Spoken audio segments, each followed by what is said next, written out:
The Super Bowl draws over 100 million viewers every year, being the biggest sporting event in the United States.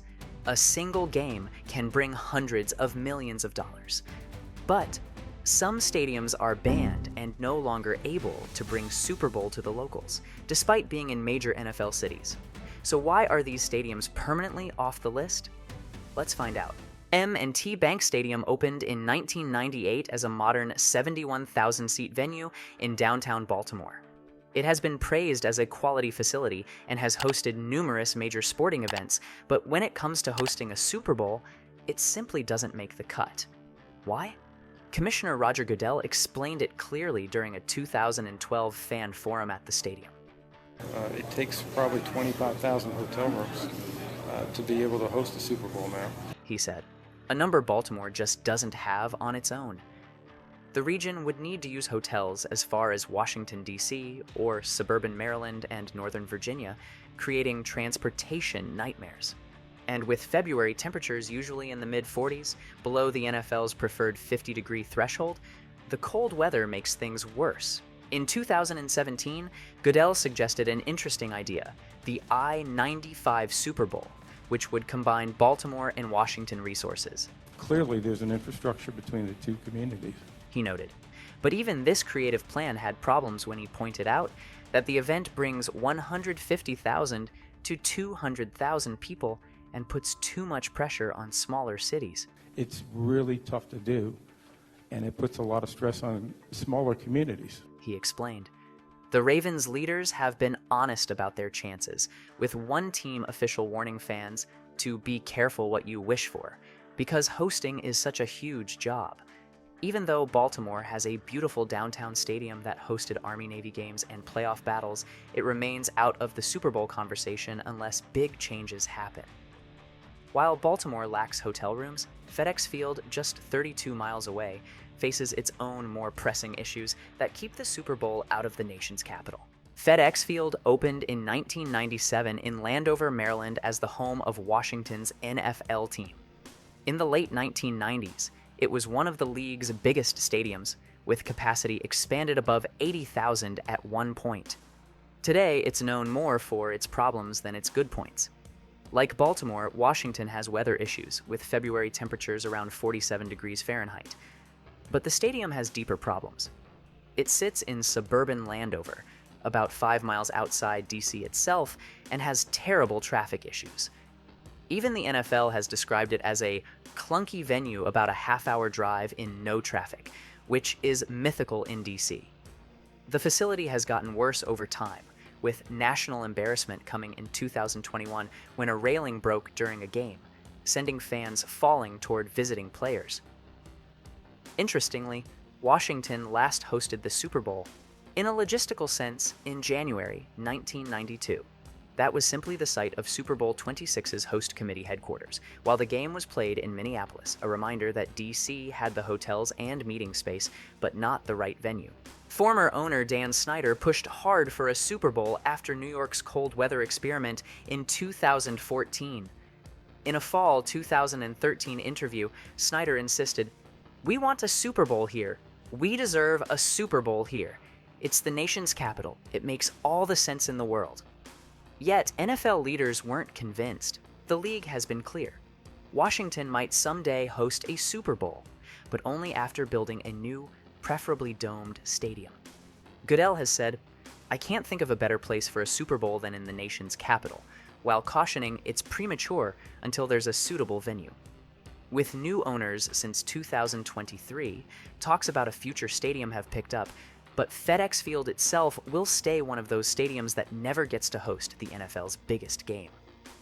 Unlike Washington's venue issues, Bank of America Stadium in Charlotte boasts a quality facility but can't meet the NFL's strict accommodation requirements. Bank of America Stadium opened in 1996 and sits in Charlotte's busy downtown area, seeming like a good spot for the big game. This 75,000-seat stadium has hosted major events, including international soccer matches and college bowl games. The weather is actually almost acceptable, with February temperatures in the low to mid-50s, just crossing the NFL's temperature requirement. The real problem has been Charlotte's size. At a 2016 NFL owners meeting held in Charlotte, Commissioner Goodell delivered the bad news plainly. Infrastructure is probably the most significant issue, he explained. The Super Bowl needs to grow.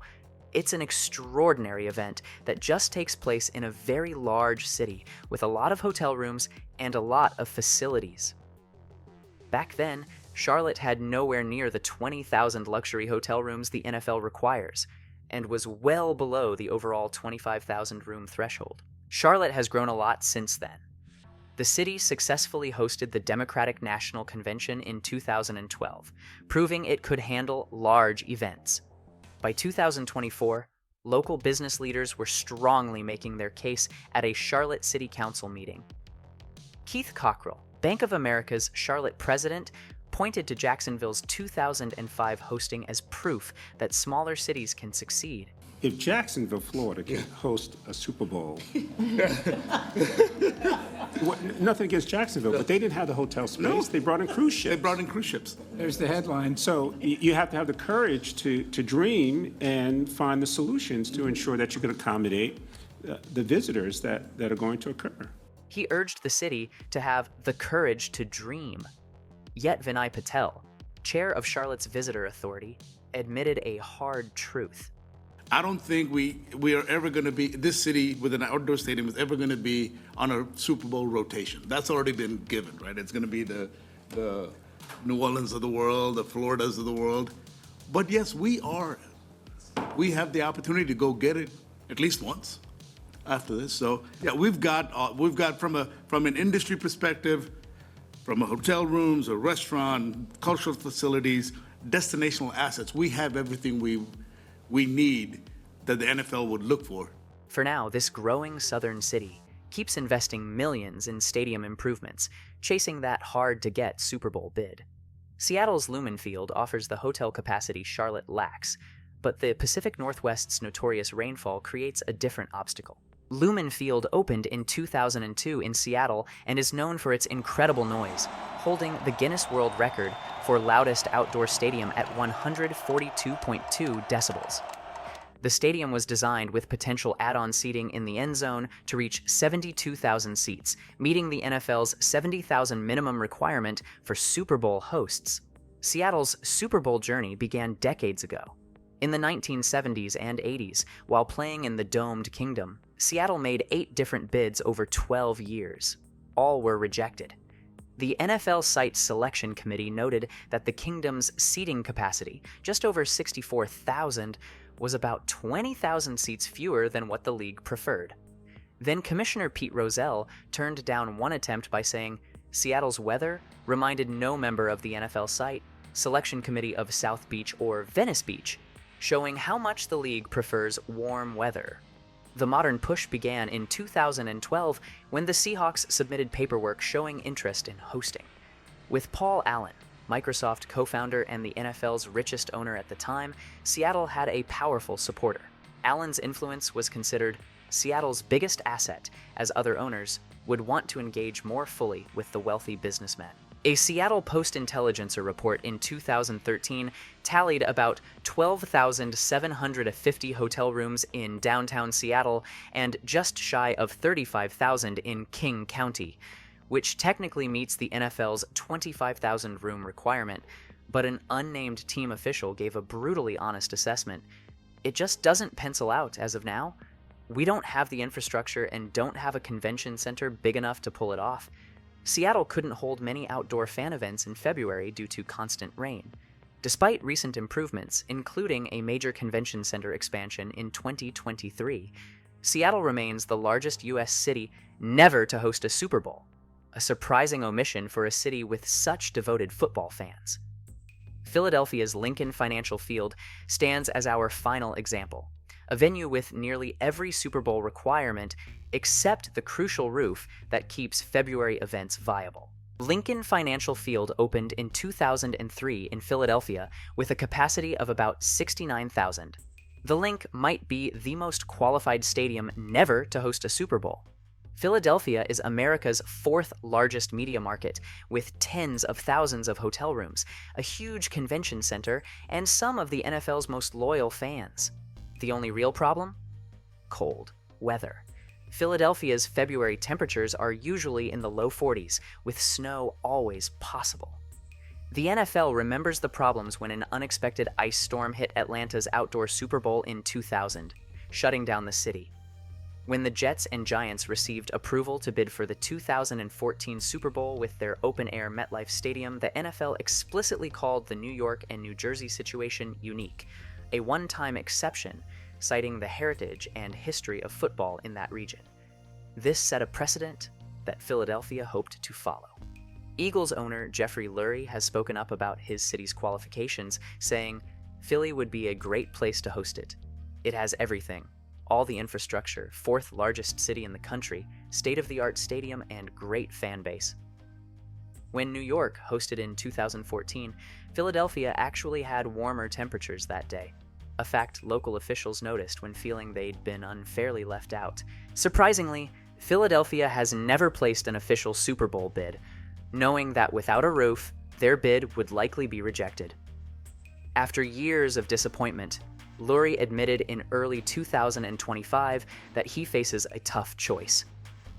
"I love the cold games, the snow games. On the other hand, Philadelphia deserves to host the Super Bowl, NCAA Final Four, and lots of great events. It's an incredible sports city. Does it deserve that?" Yes. This has led him to consider adding a roof to the Lincoln, giving up the weather advantage for the chance to host the big game. Until then, Philadelphia remains perhaps the most obvious missing name from the Super Bowl host list. A football crazy city with nearly every qualification except a climate-controlled environment. Want to see more banned stadiums? Check out our first video, 5 NFL stadiums banned from hosting a Super Bowl. We made a few weeks ago. Click the card on your screen right now to discover 5 completely different stadiums that can't host the big game. Which stadiums do you think should get another chance to host a Super Bowl? Tell us what you think in the comments. If you liked this video, please hit the like button, subscribe to our channel, and turn on notifications so you don't miss our next videos about NFL stadiums and Super Bowl.